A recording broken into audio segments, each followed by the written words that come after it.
रोज सुबह जल्दी खाना बनाने वाली औरतें ये वीडियो जरूर देखें। जानिए क्या कहते हैं शास्त्र। नमस्कार, आपका स्वागत है। दोस्तों, हम जो भी और जैसा भी खाना खाते हैं उसका सीधा असर हमारे शरीर पर तो पड़ता ही है, साथ ही हमारे व्यवहार और आचरण पर भी पड़ता है। और हमारा व्यवहार और आचरण जैसा होता है, उसी पर हमारे जीवन की सफलता या असफलता निर्भर होती है। दोस्तों, खाना कैसा होना चाहिए, कैसे खाना चाहिए और खाना खाते समय किन बातों का ध्यान रखना चाहिए, इसके बारे में हमारे शास्त्रों में बहुत ही डिटेल में बताया गया है। अच्छा और अच्छे तरीके से बना हुआ खाना हमेशा ही हमारे लिए फायदेमंद होता है। इसके अलावा हमारे शास्त्रों में यह भी बताया गया है कि खाना बनाने वाले को भी कुछ नियमों का पालन जरूर करना चाहिए, जिससे उसके बनाए खाने से घर परिवार में सबको फायदा हो सके। खासकर यदि घर की महिलाएं उन सभी नियमों को ध्यान में रखते हुए खाना बनाएं, तो उस घर में हमेशा सुख शांति और समृद्धि बनी रहती है और घर के लोग मुसीबतों से दूर रहते हैं। उन सभी नियमों में सबसे बड़ा नियम यह है कि घर की महिलाओं को खाना हमेशा सुबह जल्दी उठकर बना लेना चाहिए। आप सोचेंगे ऐसा क्यों? तो आइए हम एक कहानी सुनते हैं जिससे आपको ये बात समझ में आ जाए। बहुत पहले एक गांव में रमेश नाम का एक व्यक्ति रहता था। रमेश बहुत ही होशियार और हुनरमंद कुंभकार था, जो कि मिट्टी से ऐसे ऐसे सुंदर सुंदर बर्तन, खिलौने और अन्य चीजें बनाता था कि लोग देखकर हैरान रह जाते थे। उसकी बनाई हुई चीजों को खरीदने के लिए लोग दूर दूर से आते थे। इस प्रकार अपनी कला से वो अच्छा खासा पैसा कमा लेता था। उसने अपने लिए एक बड़ा सा घर और अन्य सुख सुविधा की वस्तुएं भी जुटा ली थीं। लेकिन दुर्भाग्य से अपने माता पिता की मृत्यु के बाद रमेश अपने बड़े से घर में अकेले ही जीवन यापन करता था। उसकी बुआ से उसका ये अकेलापन देखा नहीं गया और उन्होंने अपने रिश्ते की एक सुंदर सी लड़की शांति से उसकी शादी करा दी। शांति सुंदर तो थी, लेकिन बहुत ही आलसी थी। किसी भी काम में उसका मन नहीं लगता था।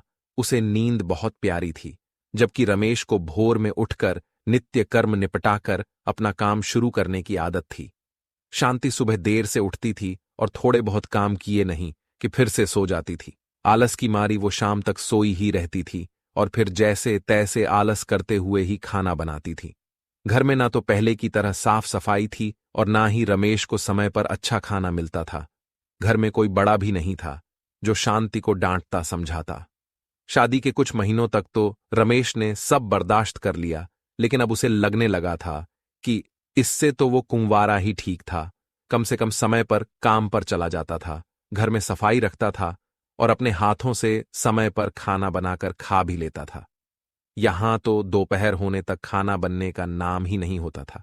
अब उसे शांति के व्यवहार और आदतों से चिढ़ होने लगी थी, लेकिन जैसे तैसे निभाना तो था ही, सो चुपचाप निभा रहा था। शांति को उसने प्यार से, डांट से, हर तरीके से समझाने की कोशिश की, लेकिन शांति थी कि सुधरने का नाम ही नहीं लेती थी। धीरे धीरे रमेश के बर्दाश्त की सीमा खत्म हो रही थी और वो गुस्से में रहने लगा था। समय पर खाना न मिलने पर उसे अक्सर काम पर जाने में देरी हो जाती थी। कई बार तो वो भूखा ही चला जाता था। फिर दिन भर भूख के कारण वो चिड़चिड़ाता रहता था। इन सभी बातों का बुरा असर उसके काम पर पड़ रहा था। उससे पहले की तरह काम नहीं हो रहा था।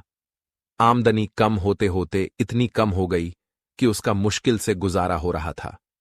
पैसों की कमी के चलते अब शांति और रमेश के रोज झगड़े होते थे, जिससे दोनों ही परेशान हो गए थे। रमेश की बुआ को किसी ने इस बात की खबर दी तो वो अपने भतीजे गृहस्थी को देखने आई। रमेश के घर की हालत देखकर ही बुआ की अनुभवी आंखों ने सब भांप लिया। बुआ के सामने रमेश और शांति बहुत शर्मिंदा हो गए, क्योंकि पैसों की कमी से वे उनकी ढंग से आवभगत भी नहीं कर पा रहे थे। अकेले में शांति ने बुआ से रमेश की शिकायत कर दी कि वो उसका ध्यान नहीं रखता है और लड़ता है सो अलग। बुआ ने शांति की बात को ध्यान से सुना, हालांकि वो जानती थी कि गलती किसकी है। उन्होंने शांति को सही राह दिखाने की सोच ली। दूसरे दिन बुआ ने आराम से सो रही शांति को भोर में ही जगाया और उसे घर की साफ सफाई करने के लिए कहा। बुआ की डांट के डर से शांति बेमन से उठी और काम पर लग गई। बुआ ने भी शांति की मदद की, जिससे घर चमचमा उठा। अब बुआ ने शांति को जल्दी से नहा धोकर तैयार होने के लिए कहा। शांति उनकी इस बात को भी मना नहीं कर पाई और जल्दी से नहाकर आ गई। अब बुआ ने उसे भोग बनाकर भगवान की पूजा करने के लिए कहा। शांति ने ऐसा ही किया। चमचमाते हुए घर में भोग और धूप दीप की सुगंध फैल गई तो अपने आप ही घर का वातावरण प्रसन्न हो गया। पूजा करने के बाद अब शांति को भी बहुत अच्छा लग रहा था। उसका सारा आलस पल भर में ही छू मंतर हो गया और वो प्रसन्न मन से जल्दी से खाना बनाने की तैयारी में जुट गई। रमेश के जागने से पहले ही उसने घर में जो था उसी से अच्छा सा खाना बना लिया। नित्य समय पर रमेश उठा तो घर की रौनक देखकर बहुत खुश हो गया। उसने भी जल्दी जल्दी नहाया और भगवान की पूजा की। रसोई से आ रही खाने की महक से उसकी सोई भूख जाग गई और जब शांति चेहरे पर मुस्कुराहट लिए उसके सामने खाने की थाली ली आई तो वो शांति के बदले हुए व्यवहार से हैरान रह गया। उसने बुआ की तरफ देखा तो वो भी मुस्कुरा दी। रमेश सब समझ गया। उसने बहुत तसल्ली से खाना खाया और शांति को बड़े ही प्यार से देखा। रमेश की नजरों में अपने लिए प्यार देखकर शांति को भी सब समझ में आ गया। उस दिन शादी के बाद पहली बार रमेश भरे पेट घर से निकला था। अच्छे खाने के असर से दिन भर उसका मन काम में लगा रहा, जिससे उस दिन उसकी अच्छी कमाई हुई और शाम को वो खुशी से घर लौटा। शांति को अब अपनी गलती का एहसास हो गया था।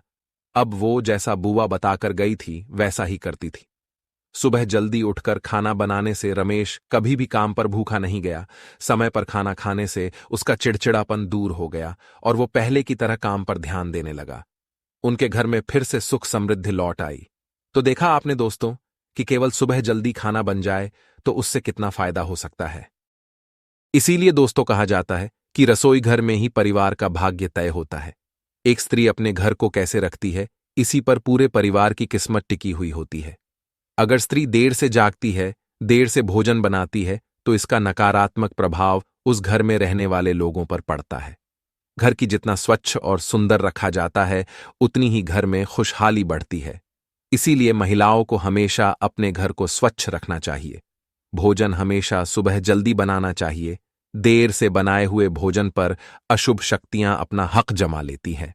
शास्त्रों में साफ साफ कहा गया है कि देर से बने भोजन पर प्रेत तथा अन्य अशुभ शक्तियां अपना अधिकार कर लेती है और ऐसा भोजन करने से उस व्यक्ति की अधोगति होती है, घर में दरिद्रता आती है, घर में क्लेश होता है।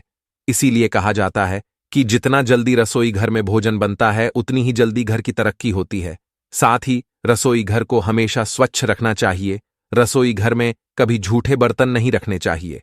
रात्रि में रसोई घर में झूठे बर्तन होते हैं तो उस घर में नकारात्मक शक्तियों का वास होने लगता है। दोस्तों, घर के पुरुषों का भाग्य स्त्रियों के ऊपर टिका होता है। इसीलिए घर की स्त्रियों का भी सदैव सम्मान करना चाहिए। जिस घर में स्त्रियों का अपमान किया जाता है उस घर में मां लक्ष्मी कभी प्रवेश नहीं करती है। साथ ही स्त्रियों को भी अपनी मान मर्यादा का ख्याल रखना चाहिए। उम्मीद है आपको यह जानकारी अच्छी लगी होगी। वीडियो को लाइक जरूर करें, कमेंट में जय श्री कृष्ण जरूर लिखें, साथ ही चैनल को सब्सक्राइब जरूर करें। आप सभी का धन्यवाद।